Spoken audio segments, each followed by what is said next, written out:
Can you tell when your dog is trying to get your attention for something specific? This is what's called an attention-seeking behavior and what's going on right now with Levi. And it's definitely one of the cutest attention-seeking behaviors that I've seen, and also a super polite one. There's a list of common attention-seeking behaviors that dogs will use, such as pawing, barking, nosing, whining, etc. But dogs will also sometimes get a little creative and test something out once or twice, and if it works to get your attention, such as this does, they'll continue doing it. So the big question now, though, is how do we know what Levi is asking? And the biggest hint we have is in the second video right here.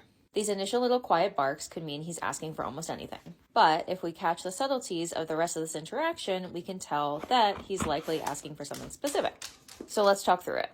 First, we start with the intense staring. We get some nose flares, which are the lead up to those little silent barks. Then we get the silent barks with a slight tail wag, ears perked forwards, clearly saying, hey, I need something. In response, he gets some faux chuffs back at him, and you can see that he's tilting his head and really processing this. He then gives a heavy blink to signal, hey, I have friendly intentions here, just to be clear. And then when his person's hand starts to move here, he watches it intently. This is the first signal to me that he's definitely looking for connection with his person. And because he's very pointedly keeping his distance, he's definitely not asking to be pet.